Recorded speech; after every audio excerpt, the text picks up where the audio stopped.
നമ്മളൊരു പഴയ കാലഘട്ടത്തിലേക്ക് പോയാൽ ഒരു 1980, 60 ആ ഒരു കാലഘട്ടത്തിലേക്കൊക്കെ പോയി കഴിഞ്ഞാൽ അന്നുള്ള യങ്കർ ജനറേഷനോട് ചോദിക്കുകയാണ് എങ്ങനെയാണ് ഫ്യൂച്ചർ നിങ്ങൾ ഇമാജിൻ ചെയ്യുന്നത്.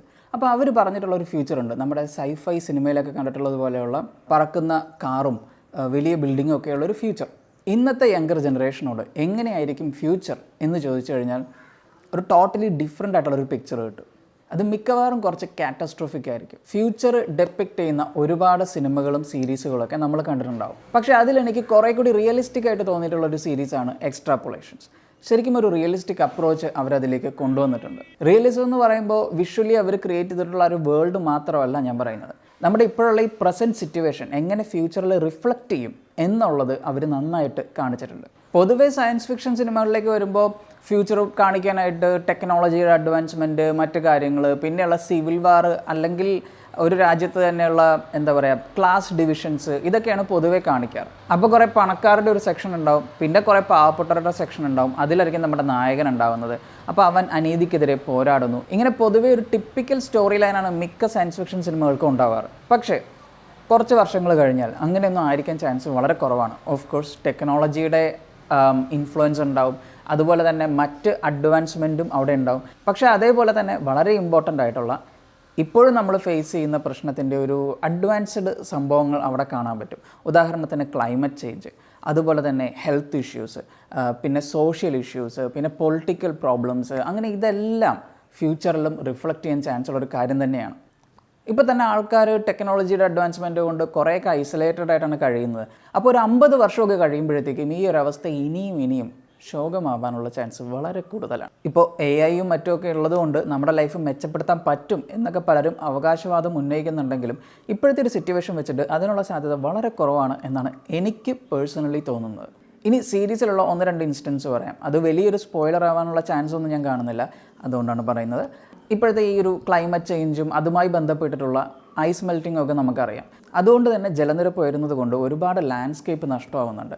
അപ്പോൾ ഈ ഒരു ട്രെൻഡ് മുന്നോട്ട് പോയിക്കൊണ്ടിരുന്നാൽ എങ്ങനെ അത് ഫ്യൂച്ചറിൽ പലരുടെയും ജീവിതത്തെ ബാധിക്കും എന്നുള്ളത് ഈ സീരീസ് കാണിക്കാൻ ശ്രമിക്കുന്നുണ്ട്.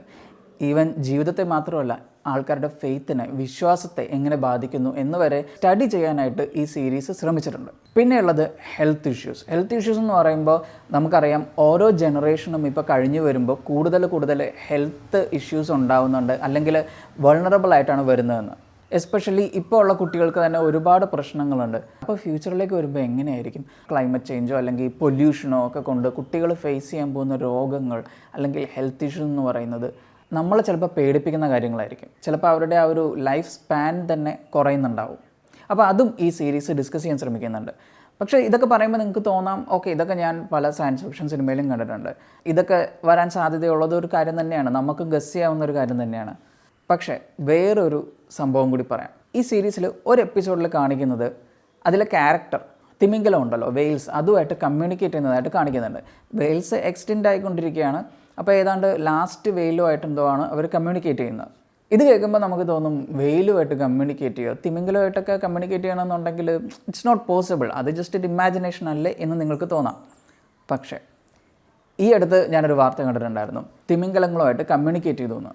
അതിനായിട്ട് തിമിംഗലങ്ങൾ തമ്മിൽ കമ്മ്യൂണിക്കേറ്റ് ചെയ്യുന്നതിൻ്റെ ആ ഒരു സൗണ്ടൊക്കെ റെക്കോർഡ് ചെയ്ത് അതിനെ അനലൈസ് ചെയ്ത് അപ്പോൾ അവർ അത് ഉപയോഗിച്ചുകൊണ്ട് ഈ വെയിൽസുമായിട്ട് കമ്മ്യൂണിക്കേറ്റ് ചെയ്തു എന്ന് പറയുന്നുണ്ട്. ഇപ്പോഴേ അതിലുള്ള സംഭവങ്ങളൊക്കെ നടക്കുന്നുണ്ട്, അതിനുള്ള സ്റ്റഡീസ് നടക്കുന്നുണ്ട്. അപ്പോൾ ഫ്യൂച്ചറിൽ just imagine with the help of AI തീർച്ചയായിട്ടും നമുക്ക് തിമിംഗലങ്ങളുമായിട്ട് മാത്രമല്ല മറ്റ് അനിമൽസുമായിട്ട് വരെ കമ്മ്യൂണിക്കേറ്റ് ചെയ്യാൻ പറ്റിയേക്കും. So it's a possible thing. And ആ സീരീസിൽ ഞാനത് കാണുമ്പോൾ ഈ ഒരു വാർത്ത ഞാൻ കണ്ടിട്ടുണ്ടായിരുന്നില്ല. സീരീസിൽ ഇതെല്ലാം കണ്ടു കഴിഞ്ഞ് കുറേ നാളുകൾക്ക് ശേഷമാണ് ഞാൻ അങ്ങനെ ഒരു വാർത്ത കാണുന്നത്. അപ്പോൾ എന്താ പറയുക, ഞാൻ ശരിക്കും പറഞ്ഞു കഴിഞ്ഞാൽ ഞെട്ടിപ്പോയി. ആദ്യം ആ സീരീസിൽ അത് കണ്ടപ്പോൾ എനിക്കത് സ്റ്റുപ്പിഡായിട്ട് തോന്നി, എല്ലാവരെയും പോലെ തന്നെ. പക്ഷേ റിയാലിറ്റിയിൽ ഈ സംഭവങ്ങൾ നടക്കുന്നുണ്ടെന്ന് കാണുമ്പോൾ ശരിക്കും അത്ഭുതം തോന്നുന്നുണ്ട്. പിന്നെ എനിക്കിഷ്ടപ്പെട്ട മറ്റൊരു കാര്യം എന്താണെന്ന് വെച്ച് കഴിഞ്ഞാൽ ഒരു എപ്പിസോഡിൽ ഇന്ത്യ കാണിക്കുന്നുണ്ട്. അപ്പോൾ ഫ്യൂച്ചറിൽ നമ്മുടെ രാജ്യം എങ്ങനെയിരിക്കും കാണാനായിട്ടും അതുപോലെ തന്നെ ജീവിക്കാനായിട്ടും എന്നൊക്കെ അറിയാൻ നിങ്ങൾക്ക് ആഗ്രഹമുണ്ടെങ്കിൽ ഡെഫിനറ്റായിട്ട് ഈ ഒരു എപ്പിസോഡ് കാണണം. അതിൽ ഇന്ത്യൻ ആക്ടേഴ്സ് അഭിനയിച്ചിട്ടുണ്ട് ആൻഡ് വിഷ്വൽസ് അടിപൊളി, ഭയങ്കര റിയലിസ്റ്റിക് ആയിട്ട് നമുക്ക് ഫീൽ ചെയ്യും. എന്ന് വെച്ചാൽ ഇപ്പോൾ ഉള്ള സംഭവത്തിൽ നിന്ന് ഭയങ്കര മാറിയിട്ടുള്ളൊരു ഫ്യൂച്ചറൊന്നും അല്ല കാണിക്കുന്നത്. സ്വാഭാവികമായിട്ട് സംഭവിക്കാൻ സാധ്യതയുള്ള വ്യത്യാസങ്ങൾ മാത്രമേ നമ്മൾ ആ സീരീസിൽ കാണുന്നുള്ളൂ.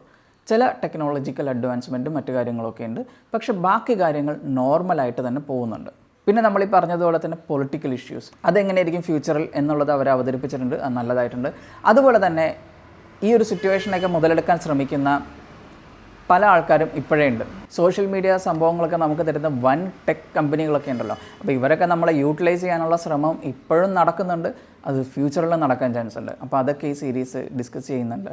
അതും എനിക്ക് വളരെ ഇഷ്ടപ്പെട്ടൊരു കാര്യമാണ്. സോ ടോട്ടലി ഞാൻ നിങ്ങൾക്ക് ഈ സീരീസ് റെക്കമെൻഡ് ചെയ്യുന്നുണ്ട്. പക്ഷേ അതേസമയം തന്നെ എനിക്ക് പറയാൻ തോന്നുന്ന ഒരു ചെറിയൊരു നെഗറ്റീവ്, ഈ സീരീസിന് പലയിടത്തും ഒരു സ്ലോ പേസ് മൂവ്മെൻ്റാണ് കാണാനുള്ളത്.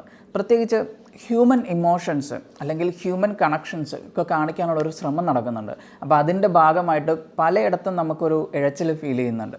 അപ്പോൾ അത് എല്ലാവർക്കും എൻ്റർടൈനിങ് ആവും എന്ന് ഞാൻ വിചാരിക്കുന്നില്ല. പക്ഷേ നിങ്ങൾ ഈ സീരീസ് കാണുകയാണെന്നുണ്ടെങ്കിൽ ജസ്റ്റ് നമ്മുടെ ഭാവി തലമുറ എങ്ങനെയായിരിക്കും ഈ ലോകത്ത് ജീവിക്കുന്നത്, അല്ലെങ്കിൽ അവരെങ്ങനെയൊക്കെ സഫർ ചെയ്യാൻ ചാൻസ് ഉണ്ട്, ഇതിനെക്കുറിച്ചൊക്കെ നമുക്കൊരു ധാരണ കിട്ടിക്കഴിയുമ്പോൾ നമ്മൾ ചിലപ്പോൾ നമ്മുടെ ലൈഫ് സ്റ്റൈലിൽ ചേഞ്ചസ് വരുത്താനായിട്ട് തയ്യാറായിരിക്കും. നമ്മളിപ്പോൾ നമ്മുടെ കാര്യം മാത്രമേ നോക്കുന്നുള്ളൂ, നമ്മുടെ ലൈഫ് എങ്ങനെയാണ് എന്ന് മാത്രമേ നോക്കുന്നുള്ളൂ. പക്ഷേ ഫ്യൂച്ചർ ജനറേഷൻ സഫർ ചെയ്യും, അതിനെക്കുറിച്ച് നമ്മൾ ബോധവാന്മാരാകുന്നില്ല എന്നുള്ളതാണ് സത്യം. അപ്പോൾ അതുകൊണ്ട് തന്നെ ഇത്തരത്തിലുള്ള വിഷ്വൽസ് അല്ലെങ്കിൽ ഇമാജിനേഷൻസ് ബേസ്ഡ് ഓൺ ഫാക്റ്റ് അതെല്ലാം കണ്ടു കഴിയുമ്പോൾ നമുക്ക് നമ്മുടെ ലൈഫിൽ തന്നെ ഒരുപാട് ചേഞ്ച് വരുത്താൻ ചിലപ്പോൾ തോന്നിയേക്കും. ഫ്യൂച്ചർ ജനറേഷന് നമുക്ക് കൊടുക്കാവുന്ന വലിയൊരു ഗിഫ്റ്റ് ആയിരിക്കും അത്. ഇനി സീരീസിൻ്റെ കാര്യത്തിലേക്ക് വരുമ്പോൾ സീരീസിൽ എനിക്ക് ഏറ്റവും അപ്രിഷ്യേറ്റ് ചെയ്യാൻ തോന്നുന്നത് ഇതിൻ്റെ റൈറ്റേഴ്സിനെയാണ്. കാരണം ഫ്യൂച്ചറിൽ വേൾഡ് എങ്ങനെയായിരിക്കും എന്ന് കാണിക്കുന്നതോടൊപ്പം തന്നെ അപ്പോഴുള്ള പൊളിറ്റിക്കൽ സിറ്റുവേഷൻ, പിന്നെ ആൾക്കാരുടെ ആ ഒരു ഇമോഷണൽ കണക്ഷൻ, അല്ലെങ്കിൽ അവരുടെ ഉള്ളിൽ പോകുന്ന എന്താ പറയുക ആ ഹ്യൂമൻ ഡ്രാമ, ഇതെല്ലാം അവർ കാണിക്കാനായിട്ട് ശ്രമിച്ചിട്ടുണ്ട്. അപ്പോൾ അതിനൊരു ഇമ്മൻസ് സ്റ്റഡി അവർ നടത്തേണ്ടി വന്നിട്ടുണ്ട്. പിന്നെ എടുത്തു പറയേണ്ടത് ഇതിൻ്റെ ക്രൂ ആണ്. അതായത് പ്രൊഡക്ഷൻ ടൈമിലാണെങ്കിലും പോസ്റ്റ് പ്രൊഡക്ഷൻ ടൈമിലാണെങ്കിലും ഇതിൽ വർക്ക് ചെയ്തിട്ടുള്ള എല്ലാവരും അഭിനന്ദനം അർഹിക്കുന്നുണ്ട്. അതിൻ്റെ ഒരു പ്രധാന കാരണം എന്ന് പറയുന്നത് ഈ ഒരു ഫ്യൂച്ചർ വിഷ്വൽ അല്ലെങ്കിൽ ആ ഒരു വേൾഡ് നമ്മളിലേക്ക് സെല്ല് ചെയ്യുക എന്നുള്ളതാണ്. അത് ഇവർ ശരിക്കും ചെയ്തിട്ടുണ്ട്. അതുപോലെ തന്നെ VFXിലൂടെയും സൗണ്ട് എഫക്ട്സിലൂടെയൊക്കെ അത് നമ്മളിലേക്ക് എത്തിച്ചവരാണെങ്കിൽ പോലും they did A great job. ഇനി ആക്ടേഴ്സിൻ്റെ പെർഫോമൻസിലേക്ക് വരുമ്പോൾ ഓസ്കാർ ലെവൽ പെർഫോമൻസ് അങ്ങനെയൊന്നും ഇല്ലത്തില്ല, പക്ഷേ എല്ലാവരും നന്നായിട്ട് പെർഫോം ചെയ്തിട്ടുണ്ട്. സോ ഓൾ ഇൻ ഓൾ ഇത് റെക്കമെൻഡ് ചെയ്യാൻ പറ്റുന്ന ഒരു സീരീസ് തന്നെയാണ്. And I really loved it. അതുകൊണ്ട് തന്നെ ഞാൻ ഈ സീരീസ് നിങ്ങൾക്ക് റെക്കമെൻഡ് ചെയ്യുകയാണ്. ആപ്പിൾ TVയിലാണ് സീരീസ് അവൈലബിൾ ആയിട്ടുള്ളത്. എക്സ്ട്രാപോളേഷൻസ് എന്നാണ് പേര്. It's A worth watch. It's A kind of must watch എന്ന് വെച്ചാൽ ഞാൻ നിർബന്ധിക്കുകയൊന്നുമില്ല. നിങ്ങൾക്ക് ആ ഒരു ടോൺ ഇഷ്ടപ്പെട്ടില്ലെങ്കിൽ നിർത്തിയിട്ട് പോകാം, അല്ലെങ്കിൽ ഓടിച്ചോടിച്ച് കാണാം, അത് നിങ്ങളുടെ ഇഷ്ടം. My rating for this series is 7 out of 10. Series കണ്ടവരാണെങ്കിൽ സീരീസിനെ കുറിച്ചുള്ള അഭിപ്രായങ്ങൾ എന്താണെന്നുള്ളത് കമൻറ്റിൽ രേഖപ്പെടുത്തുക. സോ വീഡിയോ ഇഷ്ടമായി ലൈക്ക് ചെയ്യുക, ഷെയർ ചെയ്യുക, ചാനൽ സബ്സ്ക്രൈബ് ചെയ്യുക.